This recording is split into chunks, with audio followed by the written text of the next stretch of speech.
Hello! So, SimWorks Studios has released the Pilatus PC-12 for Microsoft Flight Simulator. I know a lot of people have been waiting for this aircraft for a long time. It's been in development for what seems like forever. But it's finally here, so we're going to have a look at it. So let's go and have a look around the outside of the aircraft first. So it's worth saying I bought this. I generally do buy the airplanes. It's very rare that anybody gives me an airplane for free. So anybody that thinks, oh, you know, you get all this for free, I don't.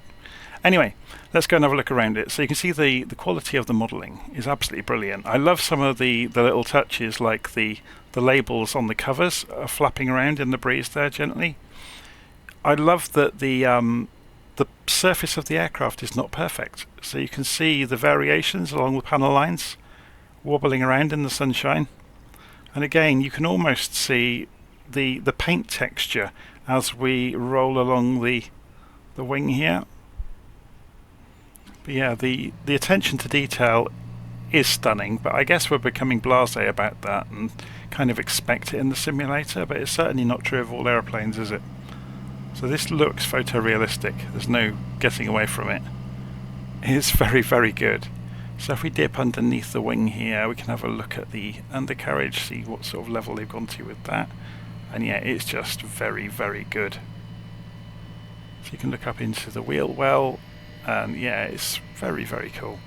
Okay, so let's go up inside the aeroplane, follow the steps up, and this is the executive version we're looking at today. So there are several seats in here, some very wealthy travellers apparently. There is a normal commuter version, there's also a cargo version, so many different liveries and loadouts.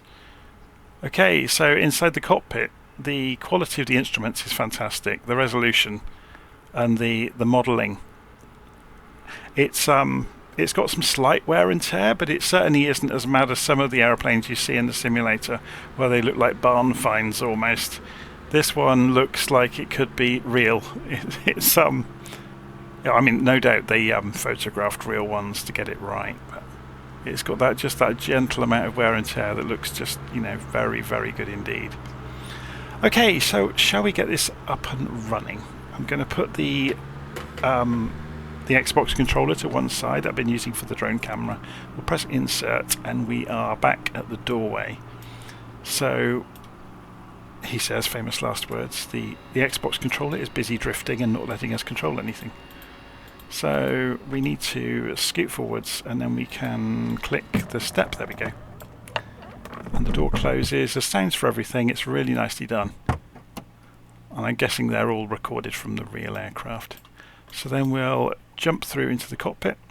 Okay, so I'm going to be following a checklist to get the airplane up and running. And this is really a subset of the full checklist, so you get very good documentation with the aircraft. You can see it here where I've been checking things while I've been looking through how to do things. It's very, very detailed. Also, you get full checklists inside the simulator, so you can go into each phase of the startup of the aircraft and work your way through it.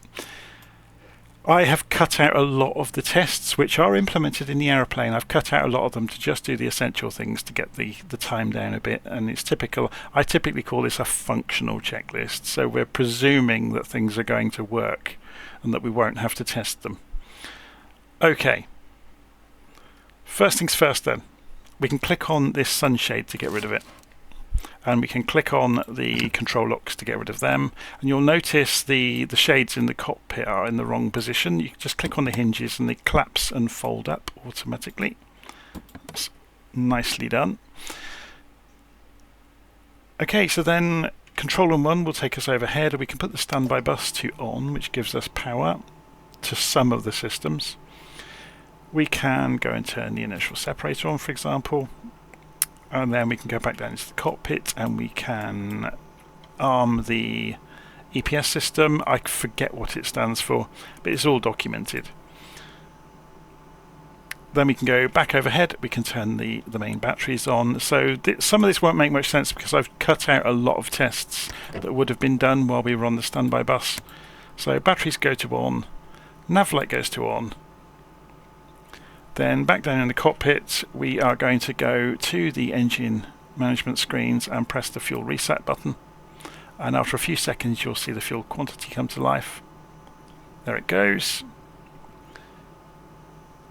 Okay, so now we're got as far as starting the engine, so back overhead we press the beacon button to get the beacon lights on, and then we can press the starter for the engine. And if we come down and look in the cockpit, what we're actually watching for is NG to get above 13%. So there it goes, it happens very quickly.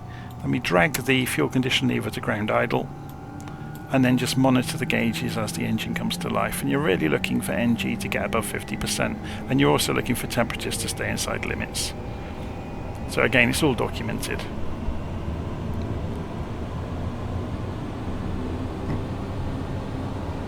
So when you are happy that the engine has started up and fallen back to kind of static idle levels, go back overhead. We can turn generators on now. We can turn the avionics buses on, and we can turn the standby bus off. Okay, so now there's a really interesting part of this aircraft. It has an automatic stick shaker and pusher system installed, which protects against stalling. In order to test it, and we have to test it, otherwise you end up with pusher lit up on the warning panel for the entire flight, you need to move your flaps to 15 degrees, which I've just done, so you can see the lever over here is showing 15 degrees. And then it's a very prescribed series of operations you have to do. Okay, so we go overhead and we press the pusher button. Then we come back down into the cockpit. You heard that beep? And we advance the throttles. Only a tiny amount, and we let that test happen.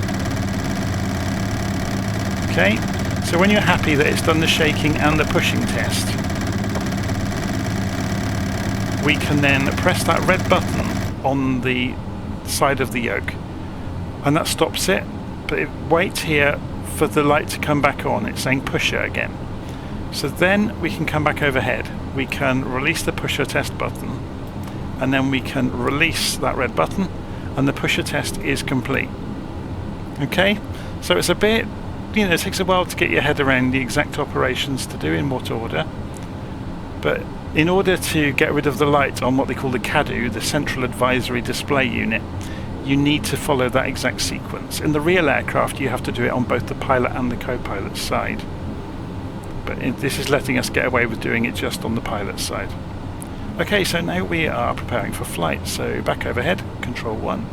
Looking at the cooling and heating, we need to configure it as needed. We'll just put cooling on for the systems around the aircraft for the moment. Back down in the cockpit, we're going to go to the environmental control system. So this is over on the co-pilot side, and we're going to go and switch it to auto. Then we're going to go program a flight plan.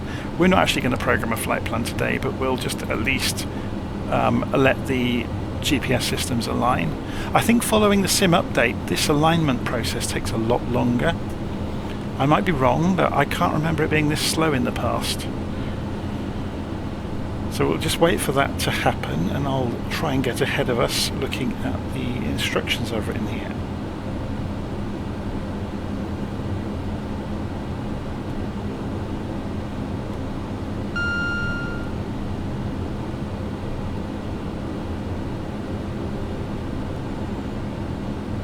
Okay, we're just waiting.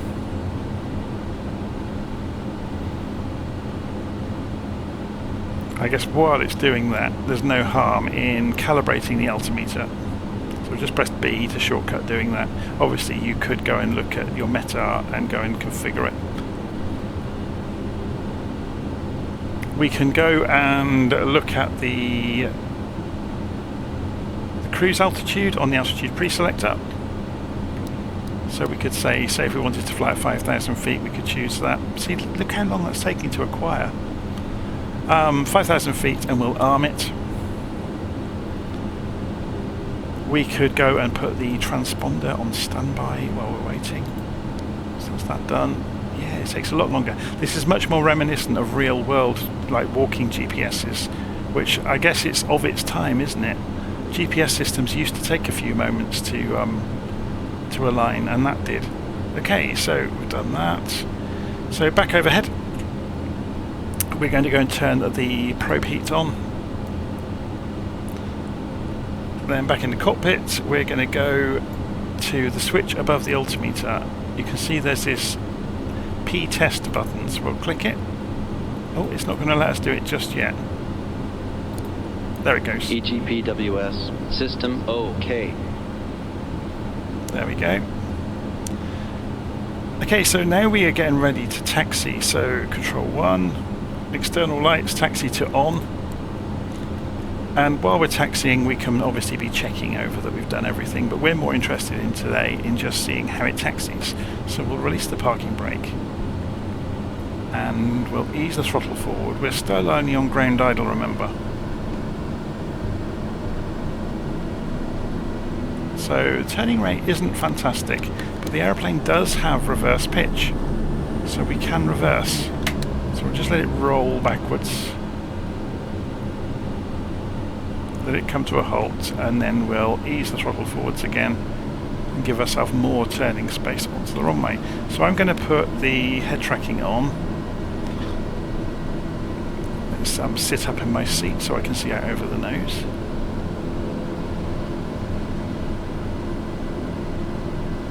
And we'll just taxi out to the runway.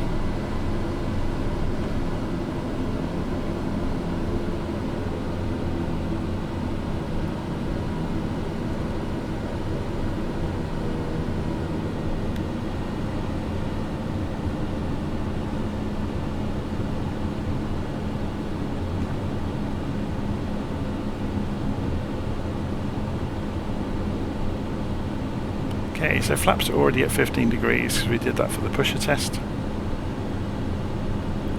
Something you might want to do in the real world is go and set your heading bug to the runway direction, but we're not going to go straight to autopilot, so I'm not going to worry so much about that.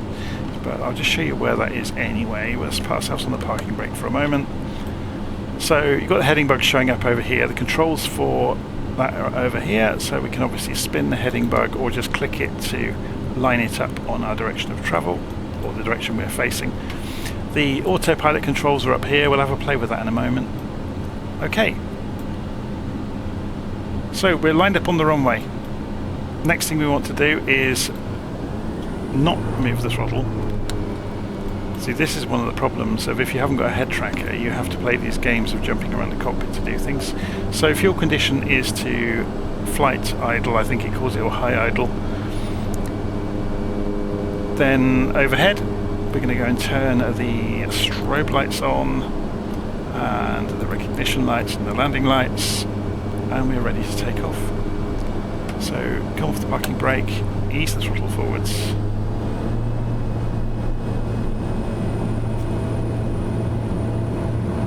Hold the centre line.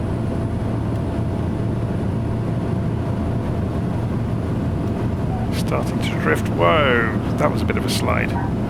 That was entirely of my doing.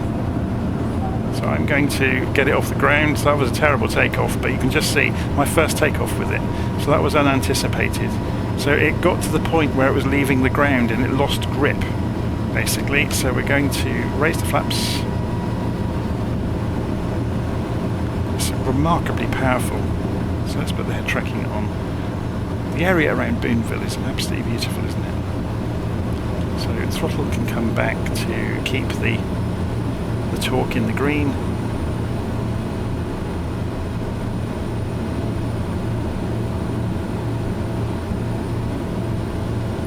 Just let the nose fall until the airspeed increases. So coming up towards 150 knots.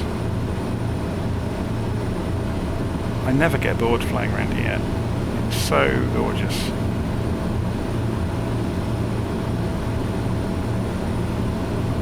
Shall we have a look at it from outside?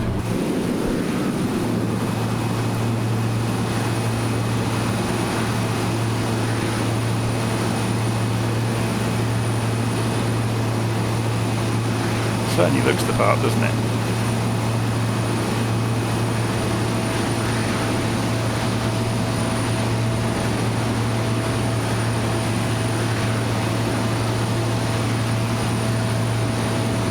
Okay, let's jump back inside. It's worth pointing out there's a 4-bladed and a 5-bladed variant of this aircraft, and they have their own individual sounds. So so they don't sound the same as each other. That's the lengths that SimWorks Studios have gone to with this. Okay, so we're just circling round the area around Boonville, doing about 150 knots at the moment. We're still climbing actually, so it's just level out, looking at this vertical speed. So yeah, slowly descending now, back into the valley.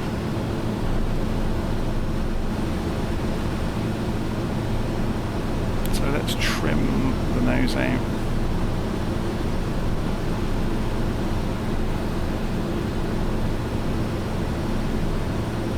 It's very cool, isn't it? Okay, let's have a quick look and cheat and look at LittleNavMap. You can see our takeoff there. So, if we were to fly over to Lampson Field, let's get it on autopilot first, shall we? And have a play with the autopilot and see how well that works. So, if we go to the bearing we want for Lampson Field is about 88 degrees. So, if we continue this turn, so it's showing 300 degrees at the moment. I'm going to turn the head tracking off for a moment, just so we can concentrate on that and try to avoid slamming into the ground.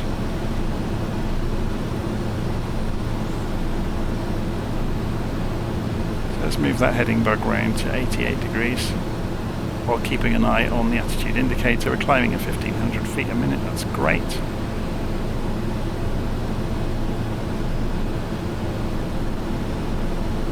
So there's our 88 degrees.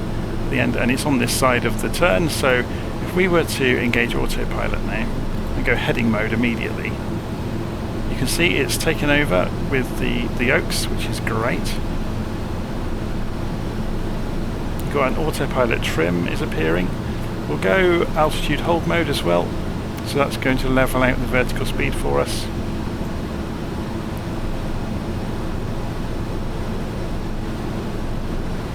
Doing it remarkably smoothly, isn't it? So we had 5,000 feet armed. Let's go then and tell it to get there at 500 feet a minute.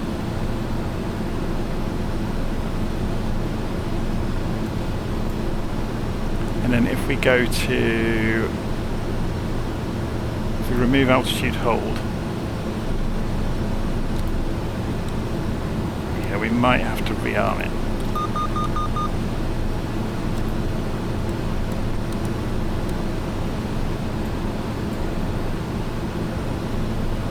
Going to do it.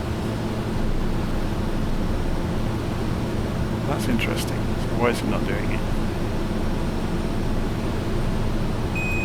Let's re-engage the autopilot.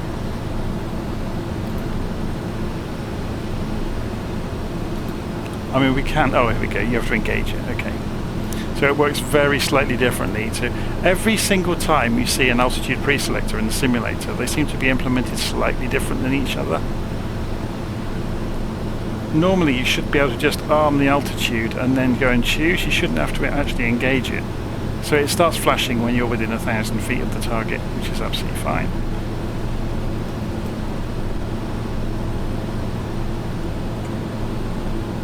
So we're on our way over to Lampson Field. Should we play some games with tuning into a radio beacon on the way? 11230. So we would need to tune that in over on the Garmin. So we'll push this and then 11230 on the decimals. Is that done? We'll switch this over to VLOC mode. It doesn't matter because we're in heading hold mode on the autopilot. So then we should now get this coming alive. It's showing VOR1 at the moment. You have various ways of displaying information. We can show an HSI.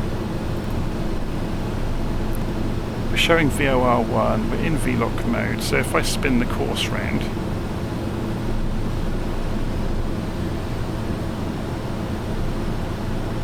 that's not making a lot of sense, is it? So if we go arc, nav, oh there we go. VOR1, GPS, ADF. So why is that not showing us? Oh, maybe it only works with VORs and not TACAN. That makes sense. That's a first test for you. So, have we got a VOR within range of us that we can actually pick up? It's all Taycans in the US, isn't it? Certainly West Coast. What's the range on the one over here? 25 miles, that's useless. What about the one out over at Point Reyes? 113.7, that should work. Let's try that one instead. Oh, I didn't make it active, did I? I'm being silly. There we go, it does work. So it will work with Taycans as well. No doubt I'll get comments about people who wrote the comment before they saw that what I realised I'd done. It's always the way. Okay, it's late. That's my defence. Yet again, we are heading towards midnight, and I've only just got round to recording this.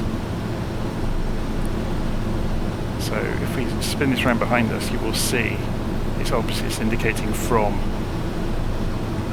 yeah, almost directly behind us. So let's have a look out the window, or have a look from outside. It's a very pretty aeroplane, isn't it?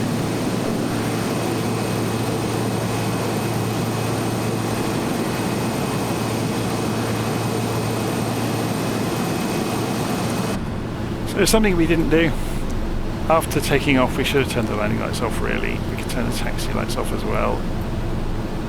So we're going to come over the top of this ridge, just looking at the map here, and then we'll descend down into Lampson Field.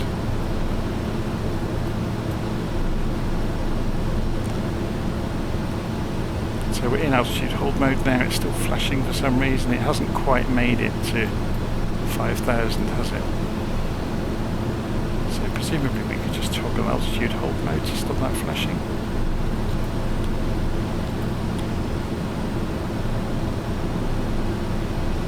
That might be a bit of a bug, you know. Anyway, we'll try to ignore it. So let's turn the autopilot off and do a little bit of testing of the airplane itself, just to see how we get on. Okay, so pull the throttle back. Let's see this stick shaker in action, shall we? So I'm going to pull the aircraft up into a climb without enough power to do so.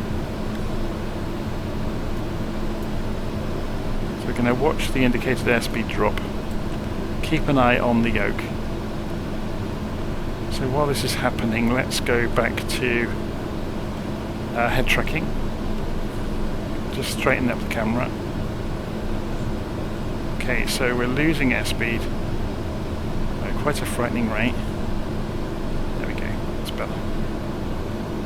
So let's force this up.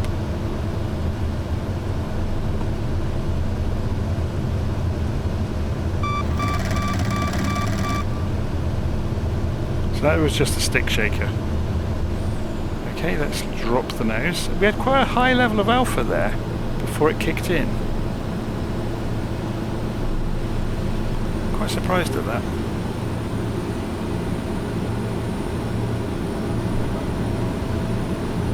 So because it has a stick shaker and a pusher, we can't really test for spins or anything like that because it will try and get us out of it. I guess we could go at a very aggressive angle and go for kind of a unexpected attitude test. So let's try it. So we're 170 knots. Let's put it into a very extreme position.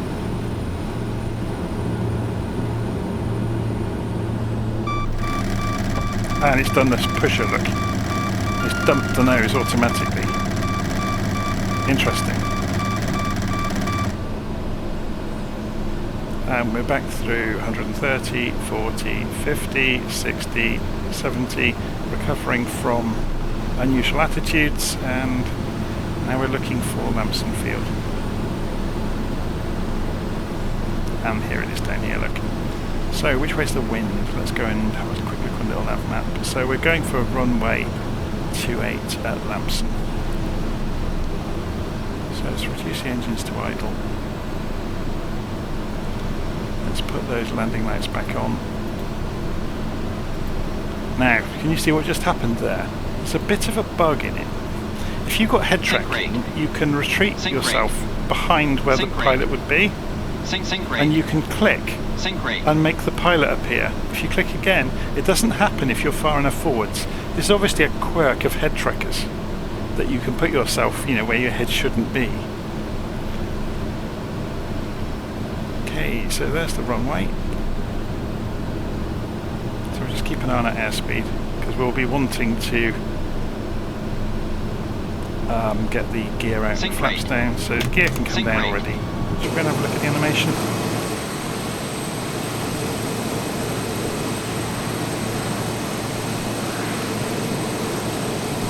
Very cool. That's the runway.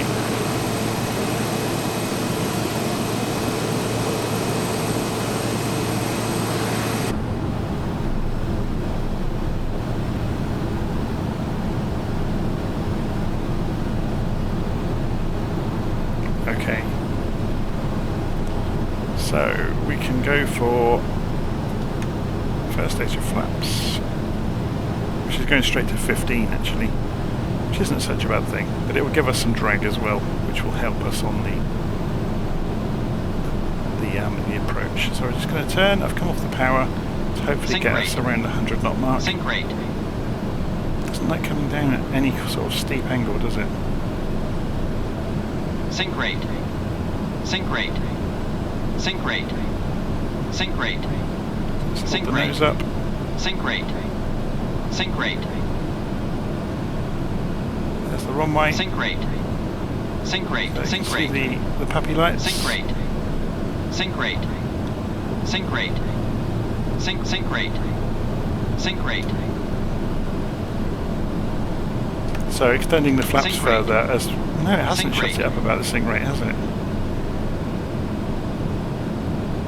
Doesn't like descending anything more than about 1,500 feet a minute. It's interesting. So we're down to about 90 knots.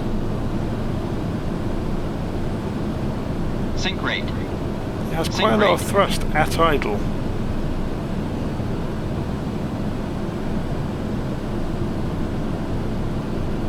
Enough almost on a still day to maintain approach speed. I'm going to have to crack the throttle open a little bit, but not much. So there we go, we've got 2 reds, 2 whites, and the puppies.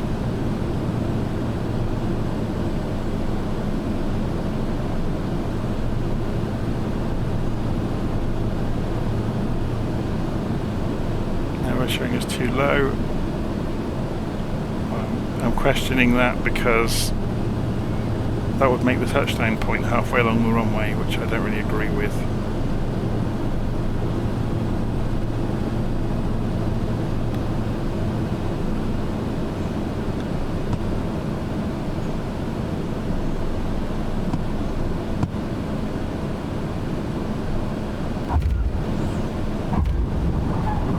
Okay, the steer. Whoa! This needs a bit of practice, obviously, to come down in a controlled manner. You saw there, that was a very poor landing.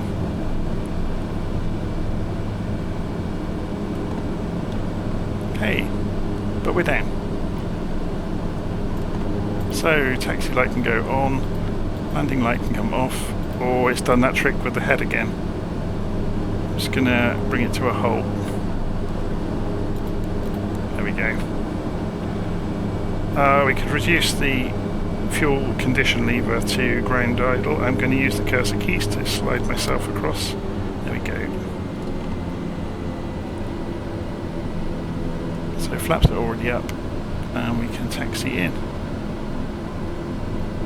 So I am really impressed with it. There's a couple of little quirks like that head tracking issue, and obviously need a bit of practice with rotation speeds and landing speeds, with, you know, how unstable it is before you lose lift. But otherwise, I really like it. If you like doing procedures, it's got lots to do in the cockpit, and everything seems to work. All the breakers work, for example. I don't know if it models failures. It integrates, there is a tablet in the cockpit which I've not used. If you click on the tablet, it comes up here. You need the something for Sim it's called, I forget the name of it. There's an add-on piece of software that they've obviously licensed that appears inside the aeroplane. But yeah, I really like it. It's up there with the likes of the Black Square aircraft and, you know, other ones that are moving more towards being study level. It perhaps isn't as high fidelity as the Comanche 250 from A2A, but it's, you know, it's not far away, and it flies really nicely. I've not tried it at low speed maneuvering, you know, with the torque effects or anything like that, so that will be something to play with as well. Okay, let's just bring this in and put the wheel brakes on. It's interesting, isn't it? Obviously, to cut the engine, all we have to do is... Warning, essential bus. Let's see if there's a nice animation for this. Well, it's a bit of a dodgy animation, isn't it?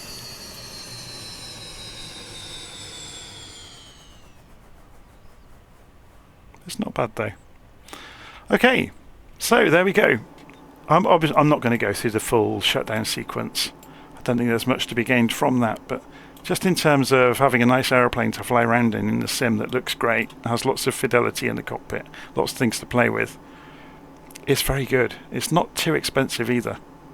Okay, so that's the Pilatus PC-12 from Flight Sim Studios.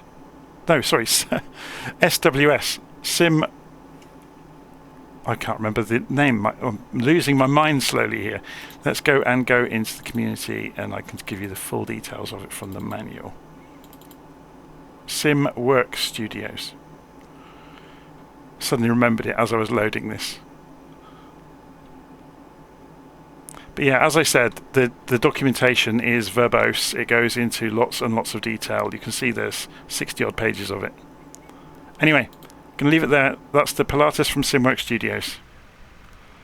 It's getting too late and I'm making too many mistakes, so I'm going to call it here, and I'll see you again soon.